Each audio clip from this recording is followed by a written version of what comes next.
Guys, welcome back to my channel. Today I am filming kind of like a collective early summer book haul. A lot of these books I've had or kind of been getting since mid-April, to now to June, and then of course over the summer I'm sure that I will get some more books, but I just want to talk about these ones that I have right here. Why I feel like the angle looks so off. I feel like, I don't know, maybe it's just the way that my body is cut down here, but I tried to put it up on something and I didn't feel like it looked any better. Wanted to talk about some study materials that I got first.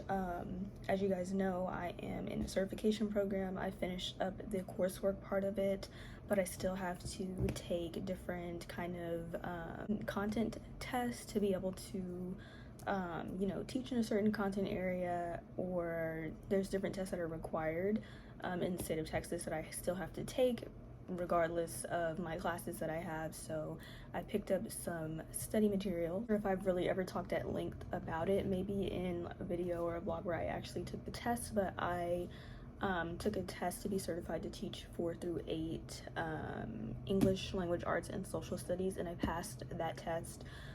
So that means that I can teach 4th grade, 5th grade, and then all of middle school here in Texas. But after working in a middle school, I realized that I probably wanted to do elementary, and I think that I could go even lower than 4th grade. So I decided to take the content test for early childhood through 6th grade. I'm pretty sure that's like pre-K, kindergarten to 6th grade, so there is some overlapping, but it does let me teach from I think pre-K to kindergarten up to now 3rd grade, and that was something that I wasn't going to be able to do. And since I knew that I wanted to go ahead and make that switch going into the job market, I was only going to be able to teach 4th and 5th grade ELA or social studies. The EC through 6th is core subject, and I'm pretty sure it's just like completely that. Like, I don't think you can take EC through 6 ELA and social studies or vice versa. So when you take it, it's just all the subjects, and it lets you teach all the subjects. Now in Texas, in a lot of schools that I've been in, and the school that I'll be working at, things are like departmentalized. So back in the day, or when I was in school, we had one teacher and she taught all the subjects. We might have switched classes like maybe once for like, I don't know, maybe small group stuff for like 20 or 30 minutes. I can't really remember back to 3rd or 4th grade, but now what I'm noticing is that there might be 2 teachers that teach ELA, and then there's 2 teachers that teach math, and there's 2 that teach science, and the kids move. I'm not really sure how that works or looks for like 2nd grade and lower, but I know that at an elementary school that I worked at, 3rd grade and above were moving. They are in those classes for like longer blocks, like 2 hours, but you're only responsible as a teacher for 1 grade. But just the way that the exam is, you have to take the test for all subjects. Of course, when you go to middle school and high school, you typically, depending on the size of your school, you usually would have 1 teacher that would teach like 1 subject, and there would be multiple teachers that teach that subject.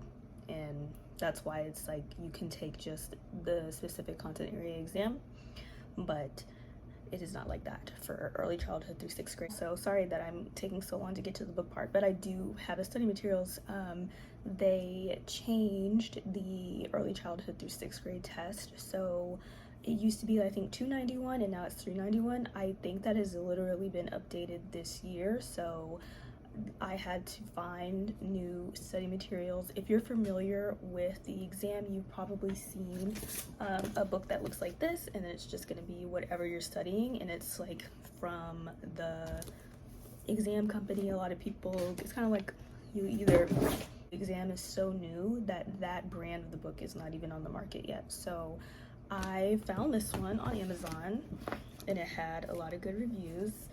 I felt like this was fairly a book haul. This was $25, so I thought that was a steal. Usually those test exam books are expensive, like $45, sometimes $60, and I don't know, I just cannot pay for that. But the good news is because of my program, because I wanted to take that test, because it's so new, my program offers like free study materials and things like that that's really hard to find like free study materials for these exams. I know for me, for the 4 through 8 that I took, it's the same as it was probably for the past couple of years, so I had to buy my own materials, and it was really difficult and hard. So I have this, and then I have that, and this one is from the brand Test Prep Books, and it just has a comprehensive review, proven test strategies, and practice test questions. So I'm gonna be looking at this. The book that I have is the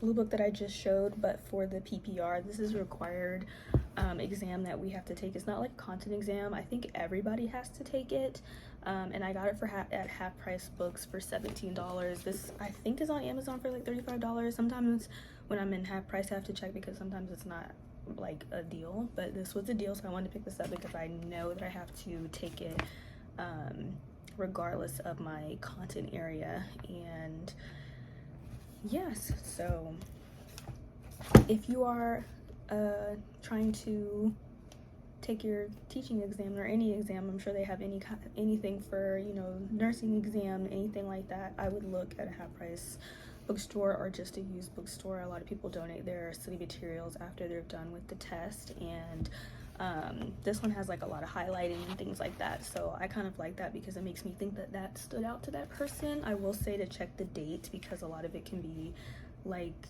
old, or it might not be you know, might not be relevant to what's on your test, so you definitely want to make sure that it's relevant. But I was really happy to get this. The next few books, I had to look back to make sure that I didn't talk about them before because I have had them since April, but I think that what happened is that I did sit down to make a video about these books, but I never posted it, so I think that's why I feel like I might have spoken about them before. But if I did, I'm sorry. I just can't remember and I can't find the footage, and it doesn't look like I uploaded a video talking about them. The first book that I have is Young Mungo, a novel by Douglas Stewart. I've seen this making its rounds on like Bookstagram. I'm not sure if I've heard anybody actually sit down and review it, but I've heard that it was really good just in like captions that people have written.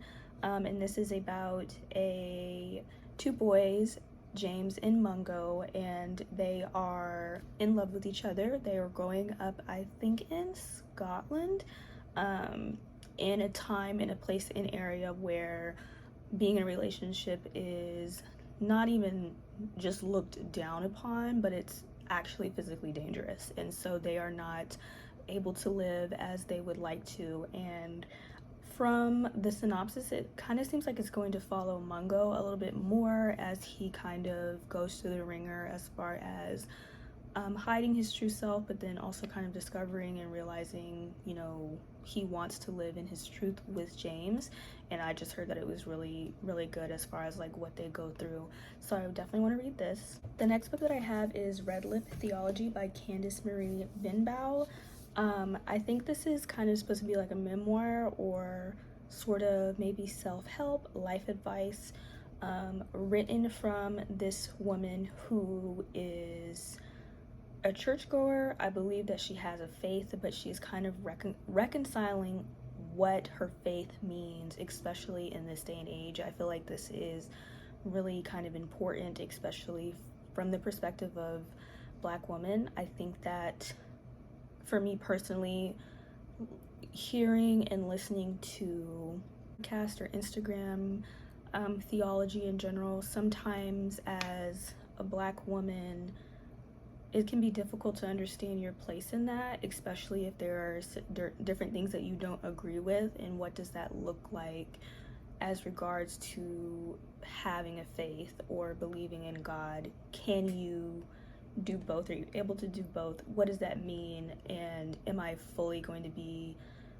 accepted? And so I think that this is going to be really interesting, kind of just to hear her perspective and thoughts on that. And I think that it will be nice to hear this from the voice of someone who looks like me. I think there is a lot of biblical and religious like nonfiction that is written for women, but it's from the perspective of white women. And although that's extremely valuable, as a Black woman, I would like to hear from a Black woman. So I'm really excited to read this. The next book that I have is Sorrow and Bliss by Meg Mason. I have heard really good things about this. Like, this is like the top book of like 2021 for some people.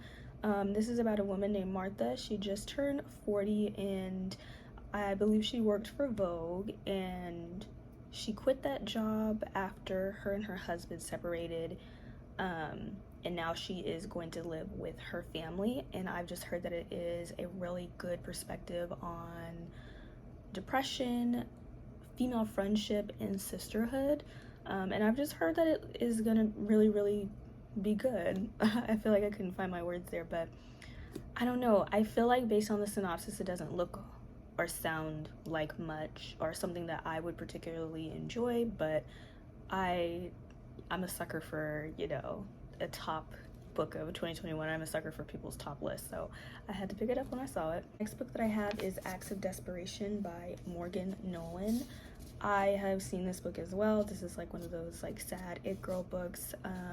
I think this is also her literary debut, so it's got a lot of good, you know, reviews and feedback for it to be the first novel of this author. But I understand this to be about a young woman who kind of has like this whirlwind romance with a man, and then he just like suddenly rejects her, doesn't want anything to do with her. I don't know to what extent, but you know, and she kind of just goes into a spiral, and it kind of asks the question as far as like, what is love? Why do we want it? So I picked it up because I think it'd be interesting. Just realized that I don't have anything on my lips, and it kind of looks like my foundation is blurring into my lip, which it's not. I just have a brown lip. I'm not sure if that really made a difference. It's just clear. Did any of you guys, like, have any of y'all tried this, the lip oil? I have had it for about a week now. I don't know, I feel like when I first put it on, like out of the pack, I was really impressed by it, but now as I wear it, I don't know if I'm that impressed by it. I think that it is more sticky. Like, I feel like it's sticky. Anyway, I'll talk about makeup in another video. Next book that I have is The Year of Magical Thinking by Joan Didion. So I know she has tons of books, and I have seen a lot of her books on Instagram. Of course, that's where I spend a lot of my time when I am on social media. And from what I understand, this is just kind of like I'm thinking it's her experience with motherhood and marriage. I find that topic so interesting to me.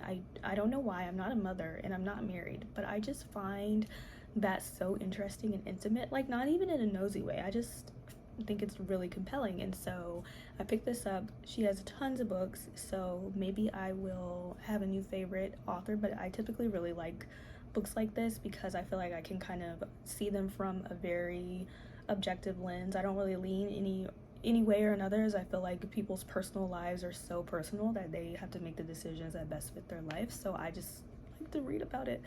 So I'm excited about this one. This is my most recent pickup that I got, and it is The Pearl by John Steinbeck. I actually have another one of his books, but it's a lot bigger. I think it's The Garden of Eden, I think. And so this was just pretty much, I was influenced by this by Emmy over there on her channel.